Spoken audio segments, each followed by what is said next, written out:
vous a menti. Depuis votre enfance, on vous a vendu une illusion, un contrat social qui n'a jamais été signé. On vous a dit « sois gentil, sois prévenant, ne fais pas de vagues, écoute-la, sois son rocher ».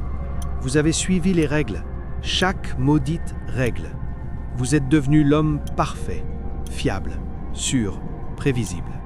Et vous l'avez regardé s'ennuyer à mourir.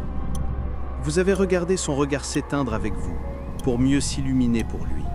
L'homme toxique, l'homme compliqué, l'homme qui est tout ce que vous n'êtes pas. La trahison, ce n'est pas qu'elle vous quitte. La trahison, c'est que vous avez joué selon leurs règles.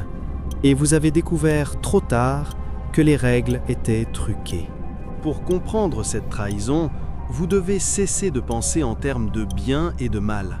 Vous devez penser en termes de survie. Ici, c'est la vérité biologique. L'ennui pour l'instinct de survie, c'est la mort. La prévisibilité totale, c'est un signal que vous êtes statique. Et ce qui est statique est une proie. Pendant 99% de l'histoire humaine, le monde était chaos. L'instinct féminin, l'hypergamie, n'a pas été programmé pour sélectionner l'homme qui évite le danger. Il a été programmé pour sélectionner l'homme qui maîtrise le danger. Ce qu'elle appelle ennuyeux chez l'homme gentil, c'est un signal subconscient qu'il est incapable de gérer l'imprévu, qu'il n'est pas un protecteur, mais une autre personne à protéger. Neurologiquement, le mécanisme est simple. L'homme gentil offre de l'ocytocine, le confort, la sécurité de l'attachement. C'est agréable, c'est ce qu'elle veut pour une relation stable. Mais l'agent du chaos, il offre de la dopamine, l'imprévisibilité, le drame, la tension, le cycle addictif de la punition et de la récompense. Ce n'est pas ce qu'elle veut, mais c'est ce qu'elle désire au niveau viscéral. L'homme gentil fait l'erreur de croire qu'elle veut seulement du confort. La vérité, elle veut le confort après l'excitation.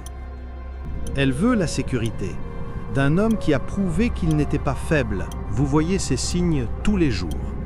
Vous les avez juste appelés mauvais jours ou bizarreries. Non, ce sont des tests. Elle crée le chaos. Elle commence des disputes pour rien. Elle vous pique sur vos insécurités. Elle ne se bat pas pour la vaisselle.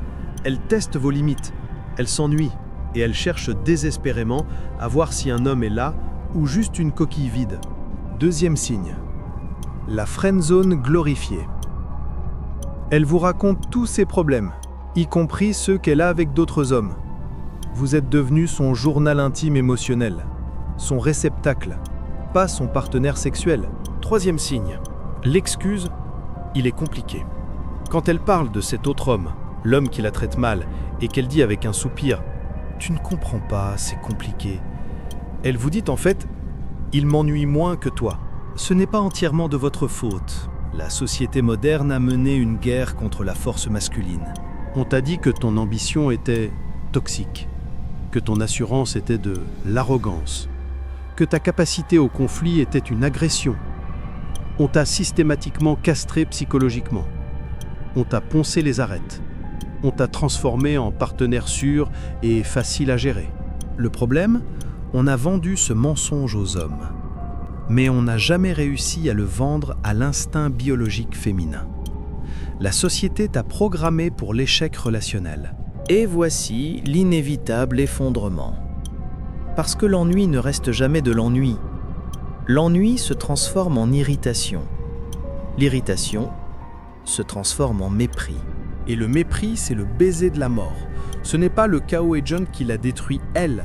C'est votre manque de chaos, votre manque de limites qui la force, elle, à devenir l'énergie masculine de la relation. Et une femme ne peut pas désirer un homme qu'elle ne respecte pas. Elle ne vous quittera pas en disant « tu es trop gentil ». Elle vous dira « je ne me sens plus moi-même, j'ai besoin de me retrouver ». Ce qui signifie « tu ne m'as jamais fait me sentir femme ». Voici la vérité dure. Elle ne veut pas de votre gentillesse, elle veut votre force. La gentillesse, sans une capacité sous-jacente au danger, n'est pas une vertu, c'est de la faiblesse. C'est de la peur, déguisée en morale. Une femme ne peut pas se sentir en sécurité avec un homme qui est incapable de la protéger du monde, parce qu'il est lui-même inoffensif. Elle est biologiquement attirée par l'homme qui peut affronter le chaos du monde, pas par celui qui se cache derrière elle. La solution? Ce n'est pas de devenir un bad boy, c'est une erreur d'adolescent. C'est aussi du chaos, mais il est incontrôlé.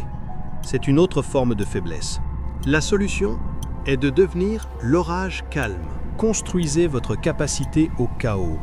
Devenez dangereux. Physiquement, apprenez à vous battre.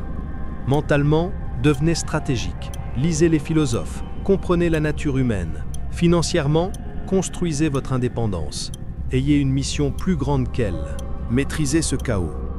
C'est la clé. La force n'est rien sans le contrôle. C'est le stoïcisme.